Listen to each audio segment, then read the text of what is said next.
Hi, hello guys, good morning. This is Srinivasan. Today, the topic we are going to discuss 7th Standard History, Unit number 1 Sources of Medieval India. Already, we have seen a classification of sources and primary sources. Now, let us see secondary sources. In this secondary sources, we are going to deeply learn about the religious literature, secular literature, books and biographies and autobiographies, and travelers and travelers. This all the things we are going to learn this chapter. இதில் நம்ம முக்கியமாக பார்க்க போகிறது என்ன அப்படின்னா, இந்த இலக்கிய ஆதாரங்கள், அதாவது ஆதாரங்களில் நம்ம ஆல்ரெடி 2 இருக்குன்றதை பார்த்துட்டோம்.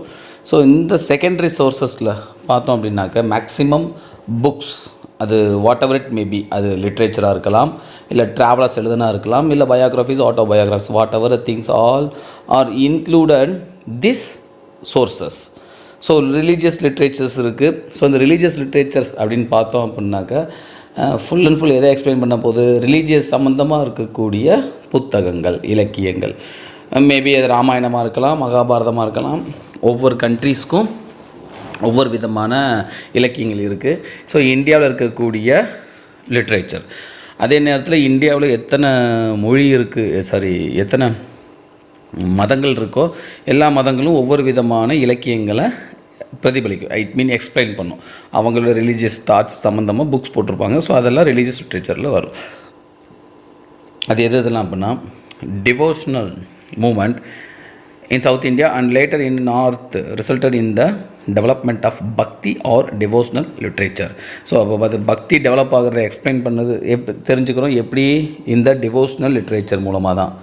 The Chola period was known as the period of devotional literature and works such as Kambaramayanam, Sekkizhar பெரிய Puranam, 4000 Divya Prabandham, composed by 12 Alvars and compiled by Nathamuni. பார்த்தீங்களா? ஸோ இத்தனை புத்தகங்கள் வந்து ஆழ்வார்களால் இயற்றப்பட்டிருக்கு. அதில் நிறையா புத்தகங்கள் யார் எழுதுனாங்கன்னே தெரில. அந்தளவுக்கு we have very oldest religious literature. So இதெல்லாமே கம்பைல்டு பை யாருனால அப்படின்னாக்க நாதமுனி அப்படின்றனால இது கம்பைல். அதே நேரத்தில் பாரு, Thevaram composed by Appar, Sambandar and Sundarar and compiled by Nambiyandar Nambi. அடுத்து மாணிக்கவாசகருடைய Thiruvasagam. All were scripted during the Chola time. So இதெல்லாம் யார் பேரில் எழுதியிருக்காங்க அப்படின்னு பார்த்தோம் அப்படின்னாக்க சோழர்களுடைய காலகட்டத்தில் எழுதியிருக்காங்கன்றது தெரிய வருது. So we can easily gather the knowledge about Chola period. So the Chola kings all are mostly supported to Hindu religions, whatever it may be, Saivism or Vaishnavism. They mostly supported to Hindu religions. அதில் வந்து நம்ம என்ன பண்ணலாம், ஈஸியாக தெரிந்து கொள்ள முடியுது. அதே நேரத்தில் பாரு, ஜெயதேவாஸ் அவர் எழுதின கீதா கோவிந்தம் 12ஆம் நூற்றாண்டில் வந்திருக்கு. அது வந்து எதை பாரு, ஃபாலோ அப் பக்தி moment in South India.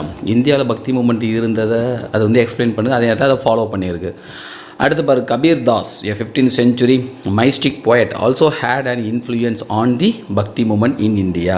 So Kabir தாஸும் முக்கியமானவராக காட்டுறாங்க. அதே நேரத்தில் secular literature means this type of literature non depended any one of religion. எந்த ஒரு மதத்தையும் சாராமல் இருக்கக்கூடிய இலக்கியங்கள் தான் இந்த செக்யூலர் லிட்ரேச்சர்.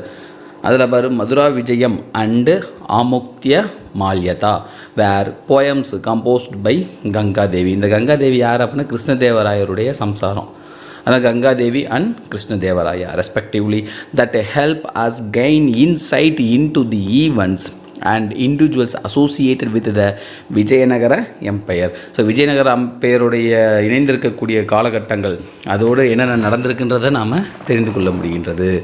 அடுத்து சாந்த் பர்தாய், பிருத்திவிராஜ் ராசோ, போர்ட்ரேனாக்கா அவையில் இருக்கக்கூடிய ஒரு புலவர் தான் இந்த சாந்த் பர்தாய். இந்த சாந்த் பர்தாயை பற்றியும் பிருத்திவிராசோவை பற்றியும் தெரிஞ்சுக்கணும் அப்படின்னா அவங்கள பற்றி ஒரு ஹிஸ்ட்ரி வந்து நான் குட்டி வரலாறில் போட்டிருக்கேன். பிருத்திவிராஜுடைய வரலாறுன்ட்டு டிஸ்கிரிப்ஷனில் கொடுக்குறேன், போய் பார்த்துக்கோங்க, நல்லாயிருக்கும். ரொம்ப பிரேவரியான கிங்குன்னு பார்த்தோம் அப்படின்னா இந்த பிருத்திவிராஜ் ராசோவாக இருந்திருப்பார். We have no Indian accounts about what happen during the Turkish invasions of India. So துருக்கியர்கள் இந்தியா மீது படையெடுத்து வந்ததுக்கான எந்த ஒரு அக்கௌண்ட், எந்த ஒரு புக்குமே நமக்கு கிடைக்கலன்ற எக்ஸ்பிளைன் பண்ணுறாங்க. அதே நேரத்தில் ஃபார் ப்ரீ இஸ்லாமிக் பீரியட், அவங்க இஸ்லாமியர்களுக்கு முன்னாடியா அப்படி பார்த்தோம் அப்படின்னா கல்ஹனா அவர் எழுதின ராஜதரங்கிணி அப்படின்ற புக்கு தான் ஹெல்ப்ஃபுல்லாக இருக்குது. அடுத்து books and biographies and autobiographies. So books வந்து புக்ஸுக்கு இருக்க டிஃப்ரெண்ட் வசதி தெரிஞ்சுக்கோங்க. புக்ஸ் மீன்ஸ் இப்போ நான் வந்து என்ன புக் வேணாலும் எழுதலாம்.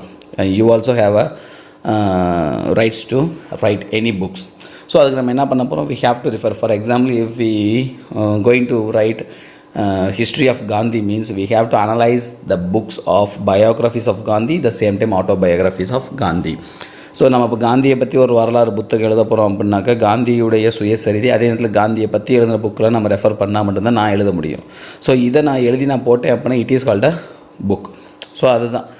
ஸோ அதே நேரத்தில் பயோகிராஃபிஸ் அப்படின்றது யாரோ ஒருத்தர் அவங்களுடைய வாழ்ந்தவங்களாக இருக்கலாம், இல்லை அவரை பற்றி தெரிஞ்சவங்களாக இருக்கலாம், இல்லை அவரை பற்றி கேள்விப்பட்ட விஷயங்களாக இருக்கலாம். அதை பற்றிலாம் எழுதுனாங்க அப்படின்னா பயோகிராஃபிஸ். ஒருத்தரை பற்றி அவரே எழுதினார்னா அதுக்கு பேர் autobiographies. So Minhaj us Siraj patronized by sultan Nasir uddin Muhammad of slave dynasty. So இவர் வந்து ஒரு நாட்டை சேர்ந்தவர். அவர் வந்து சுல்தான் நசீருத்தீன் முகமதுடைய ஸ்லேவ் டைனாஸ்டியை பற்றி சொல்லுவார். என்ன அப்படின்னா ரோட் தபக்கத் ஐ நசிரி, தபக்கை நசிரின்ற ஒரு புத்தகம் எழுதியிருக்காரு. அடுத்து The compendium deals with the period from the conquest of Muhammad Ghori to ADC 1260. அடுத்து முகமது கோரியுடைய படையெடுப்பை பற்றி எழுதியிருக்காங்க. அதில் வந்து முக்கியமாக எது அப்படின்னாக்கா the compendium was named after his patron in the 13th century. Hasan Nizami, a migrant of Ghazni, wrote. So கஜினியை விட்டு வெளியே வந்த அந்த ஹாசம், ஸோ அவருடைய ஹிஸ்ட்ரியை பற்றி சொல்லிட்டு கஜினியுடைய அரசர் அவரை பற்றி தெரிஞ்சுக்கணும் அப்படின்னாக்கா ஹாசன் நிசாமி எழுதின புக்கை பற்றி தான் நாம் தெரிஞ்சுக்கணும். என்ன புக்கு அப்படின்னாக்கா Taj ul Maasir towards the end of Iltutmish rule. So அதே நேரத்தில் இல்டுமிஸுடைய ஆட்சி கடைசி காலத்தில் இருந்ததை பற்றியும் எழுதியிருக்கிறாங்க. It provides the informations about Qutbuddin Aibak and is consider the first official history of the Delhi sultanate. So Qutbuddin Aibak தான் டெல்லி சுல்தானுடைய மிகப்பெரிய ஒரு அரசர் அப்படின்றது நமக்கு தெரியுது. Zia ud Barani courtier of Muhammad Tughlaq. So Muhammad துக்லக்குடைய அவையில் இருந்த ஜியா உத் பார்னி அப்படின்னு என்ன எழுதியிருக்காருனாக்கா தாரிக் ஐ ஃபிரோஸ் ஷாஹி அப்படின்ற ஒரு புக் எழுதியிருக்காங்க. அது in which he dealt with the history of Delhi sultanate from Ghiyas uddin Balban to the early areas to the reign of Firoz Tughlaq. So Firoz துக்லக்குக்கும் கியாசுதீனுக்கு ஆரம்ப காலகட்டத்தில் இருந்து ஃபிரோஸா துக்லக்குடைய ஆட்சிக்கான வரையும் தெரிஞ்சுக்கணும் அப்படின்னாக்க தாரிக் ஐ ஃபிரோஸாஹி அப்படின்ற புக்கை படிக்கணும். அடுத்து ஃபெரிஸ்டாஸ் தாரிக் ஐ ஃபிர்ஷ்டா, இது 16th சென்ச்சுரியில் வந்துருக்கு. Deals with the history of the rise of Mughal powers in India.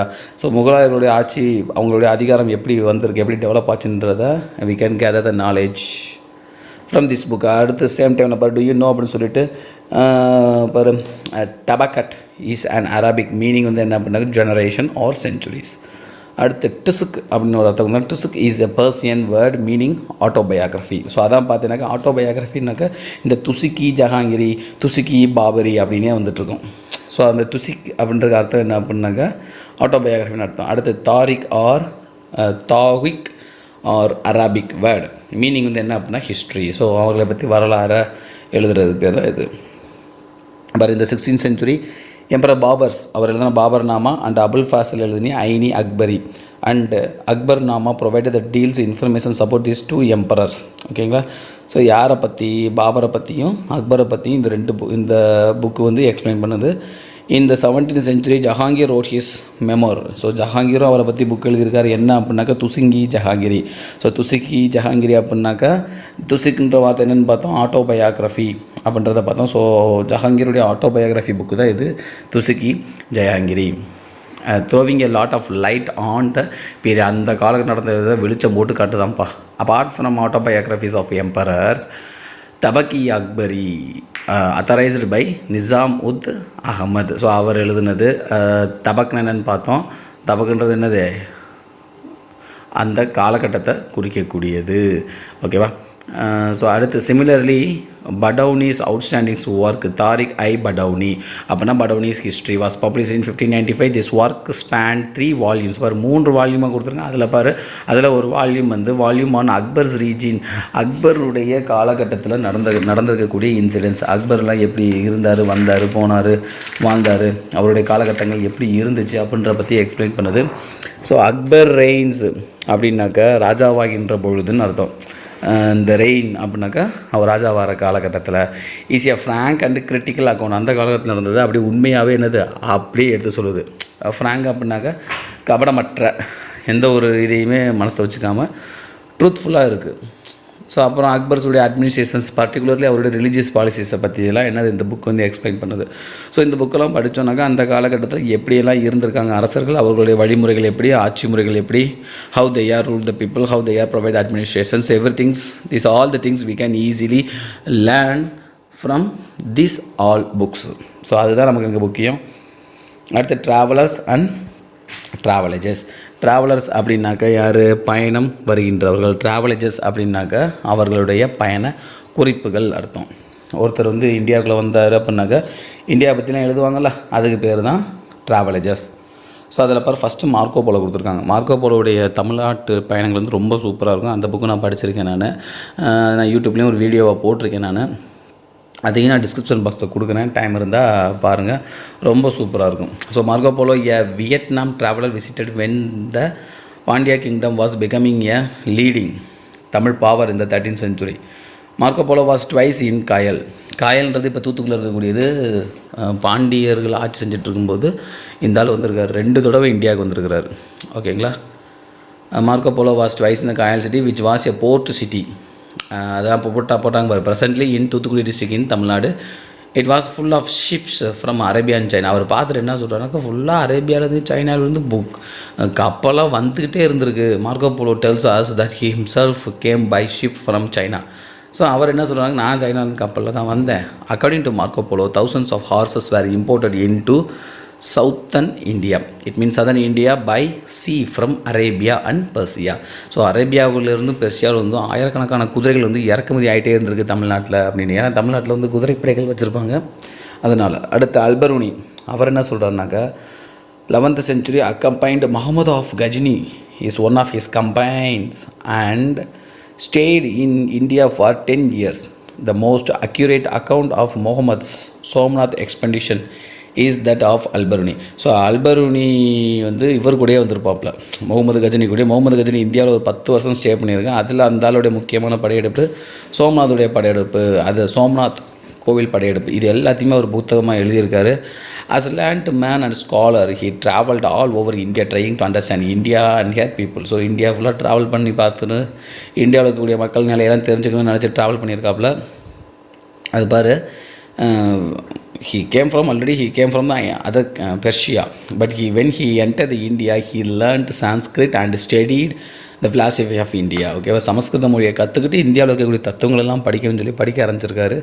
In his book தாஹிகி ஹிந்த், Alberuni discuss the Indian conditions, system of knowledge, social norms and religious. பார்த்தியா, வெளியிலேருந்து வந்த ஒருத்தர் நம்ம இந்தியாவுக்கு எத்தகைய கல்வி முறைகள் இருந்திருக்கு, எப்படியெல்லாம் மக்களை வச்சுருக்கிறாங்க, எப்படியெல்லாம் வாழ்ந்துருக்கிறாங்க, எப்படிலாம் படிக்கிறாங்க, எப்படிலாம் அறிவை வளர்க்குறாங்கன்னு சொல்லி அவர் தெரிஞ்சுக்கிட்டு அவர் அந்த புக்கை எழுதி அவங்க நாட்டுக்கு கொண்டு போயிருக்காரு. ஸோ அப்போ அவங்க நாட்டுக்கு கொண்டு போய் சேர்க்கும்போது என்ன ஆகும், ஸோ இந்தியாவுடைய கல்ச்சர் அண்ட் ட்ரெடிஷ்னல் திங்ஸ் எல்லாமே என்ன ஆகும், easily other people can know. Okay, so that's why. அடுத்த பார் Ibn Battuta, 14th century and Arab born Morocco scholar.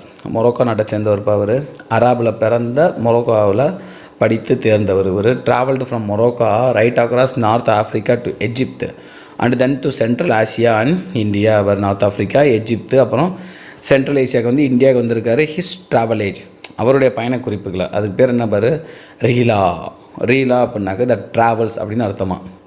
அவருடைய பயண குறிப்புகளை எழுதி ஒரு புக்காக போட்டு அந்த புக்குக்கு பேர் என்ன வச்சுருக்கிறாரு, த ட்ராவல்ஸ் அப்படின்னு வச்சுருக்காரு. His travel age contains rich detail about the people and the countries he visited. எந்த நாட்டுக்கெல்லாம் போனானோ அந்த நாட்டுடைய மக்களுடைய கலாச்சாரம் எல்லாத்தையுமே எழுதியிருக்காப்புல. According to him, Egypt was rich then because of the whole of the Indian trade with the west passed through it வந்து Egypt வந்து ரொம்ப ரிச்சாக இருந்திருக்கு. ஏன் அப்படின்னாக்கா இந்தியாவில் இருக்கக்கூடிய ட்ரேட் ட்ராவலர்ஸ் எல்லாமே அங்கே தான் போயிட்டு இருந்திருக்காங்க. Ibn Battuta tells as of caste in India, ஜாதி இருந்திருக்குன்னு சொல்லியிருக்கிறாரு. அதே நேரத்தில் த ப்ராக்டிஸ் ஆஃப் சதின்ற ஒரு முறை இருந்திருக்குன்றதை சொல்லியிருக்கிறாரு. சதி அப்படின்ற பற்றி என்னென்னு தெரிஞ்சுக்கணும் அப்படின்னாக்கா நான் ஒரு வீடியோ போட்டிருக்கேன். நான் குட்டி வரலாறுல நான் டிஸ்கிரிப்ஷன் பாக்ஸில் கொடுக்குறேன், டைம் இருந்தால் அதையும் பாருங்கள், அதுவும் நல்லாயிருக்கும். We learned from him that Indian merchants were carrying on the brisk trade in foreign ports and Indian ships in the seas. வந்து இந்திய பெருங்கடல்களில் வெளிநாட்டுடைய கப்பல்கள் எப்போ பார்த்தாலும் பிஸியாக இருக்கிறத என்ன இவரால் பார்க்க முடிஞ்சிருக்கு அப்படின்ட்டுருக்காரு. அதே இடத்துல he describes the city of Delhi and vast and the magnificent city. Delhi வந்து இருக்கிற பரந்த நகரமாகவும் அதே நேரத்தில் ரொம்ப ஒரு முக்கியத்துவம் வாய்ந்த ஒரு நகரமாகவும் இருந்திருக்குன்றத சொல்கிறாரு. Those were the days when sultan Muhammad bin Tughlaq transfer his capital from Delhi to Devagiri. So அப்போ சுல்தானாக இருந்த முகமது பின் துக்லக் என்ன பண்ணியிருக்காரு, டெல்லியிலேருந்து தேவகிரிக்கு கேபிட்டலாக மாற்றியிருக்காரு. ஸோ தலைநகரத்தை மாற்றிய அரசர்களில் இவர் முகமது பின் துக்லக் வந்து ரொம்ப முக்கியமானவர். Okay, in the south converting the city into a desert. So அதை ஒரு பாலைவனமாகவே மாற்றியிருக்காரு. அதுக்கடுத்து in the south Vijayanagar had many foreign visitors who left behind the details account of the state. நிறையா பேர் விஜயநகர் பேரஸ்க்கு வந்திருக்காங்க, சவுத்துக்கு வந்திருக்காங்க, அவங்களும் ஏகப்பட்ட டீட்டெயிலாக விட்டுட்டு போயிருக்காங்க. அண்ட் இட்டாலியன் நேம்டு நிக்கோலோ கோண்டின்ற வந்திருக்காரு 1420. அடுத்து அப்துல் ரசாக் வந்திருக்கிறாரு ஹார்ட் அப்படின்ற இடத்துல. அது வந்து சென்ட்ரல் ஏசியாவில் இருக்குது, கிரேட் கான் அப்படின்றாங்க. 1443 வந்திருக்காரு. அடுத்து Domingo Paes a Portuguese traveller visited the city in 1522 வந்திருக்காரு. All of them recorded their observations which are very useful for us today to know the glory of the Vijayanagar empire. So இது எல்லாமே நம்மளால் தெரிஞ்சுக்க முடியும் விஜய் எம்பையரில் இருந்து. ஸோ புக்ஸ் எல்லாம் என்ன இருக்குது, books all are important thing to gather the knowledge, to அக்யூர் the knowledge. So ஒருத்தரை பற்றி எழுதுகிறாங்க அப்படின்னா சும்மா எழுத மாட்டாங்க, அவங்க கண்டவற்றையும் அவர்கள் கேட்டவற்றையும் உண்மையானவற்றை தொகுத்து எழுதும். சில நேரங்களில் இது திரித்தும் எழுதப்படுகின்றன. ஸோ அதில் புக்ஸில் இருக்கிறதெல்லாம் 100% உண்மைன்னு சொல்ல முடியாது. When the authors proof there knowledge means it will be recorded, you have to accepted this all the things அப்படின்றது தான் அங்கே உண்மை. ஸோ அவங்களுடைய நாலேஜை குருட்டுத்தனமாக ஏற்றுக்கக்கூடாது. ஸோ ஃபைனலாக சம்மேரி பார்த்துருவோமா? ஸோ சம்மேரி மட்டும் பார்த்துருவோம், அதோட இந்த லெசனை முடிச்சிடலாம். So the period of AD 700 to 1200 and from AD 1000 are classified as early medieval and later medieval பார்த்தோம். Sources are classified as primary and secondary அப்படின்றதையும் பார்த்தோம். So inscriptions on stones, rocks and temple. So இன்ஸ்கிரிப்ஷன்ஸ்லாம் எங்கெங்கே இருக்கும், எதில் தான் எழுதுவாங்கன்றதையும் பார்த்தோம். Walls and copper plates, grants with royal order and events in the கோர்ட்டில் நடந்த விஷயத்தையும் உத்தரவுகளையும் என்ன பண்ணுறாங்க, எழுதி வைக்கிறாங்க. Which have evidentiary value are dealt with. அடுத்து temples, palace, mosque, tombs, forts, minars and minarets collectively known as the monuments. இது எல்லாத்தையுமே மானுமெண்ட்ஸ் சொல்கிறாங்க. Belonging to early medieval and Mughal periods are highlighted. முக்கியமாக மத்திய காலகட்டத்தில் முகலாயர்கள் காலகட்டத்தில் இதை பார்க்க முடியும். The coins of Iltutmish, Alauddin Khilji and copper coins of the later Islamic rulers are discuss. இதையும் நம்ம பார்த்துருக்கோம். அடுத்த devotional literature belonging to the era of Bhakti movement is provided. Devotional லிட்ரேச்சருக்கு கொடுத்துருக்காங்க. ஸோ அது மூலம் பக்தி மூமெண்ட்டை பற்றி நம்ம தெரிஞ்சுக்க முடியும். பக்தி மூமெண்ட் இருந்த காலகட்டத்தினால தான் நம்மளால் இந்த மாதிரியான ஆதாரங்களை பெற முடிஞ்சது, இலக்கியங்களை பெற முடிஞ்சிச்சு அப்படின்னு சொல்கிறாங்க. Books, biographies and autobiographies that provided informations about the political, social and economic conditions of the medieval times are detailed. ஓகேவா, சும்மா கிடையாது, அப்படி ஃபுல்லாக நம்மளால் என்ன பண்ண முடியும், தெரிந்து கொள்ள முடியும். அதான் டீட்டெயில்டு. அடுத்து travellers accounts mostly by the visiting Arab and Persian scholars are given in the end. Okay, கடைசியில் இந்த ட்ராவலர்ஸ் எல்லாமே எனது பெர்சியக்கூடிய ஸ்காலர்ஸாக இருந்தாலும் சரி, அரப் ஸ்காலர்ஸாக இருந்தாலும் சரி, நமக்கு ஆதாரங்கள் நிறையா விட்டுட்டு போயிருக்காங்க. ஸோ ஆல்ரெடி நானும் தமிழ் சென்டென்சஸ் நிறையா சொல்லியிருக்கேன். ஸோ க்ளோசரி நீங்களே பார்த்துக்கோங்க, நீங்கள் ரெஃபர் பண்ணிக்கோங்க. இதில் எதுவும் டவுட் இருந்துச்சு அப்படின்னாக்க எனக்கு சொல்லுங்கள்.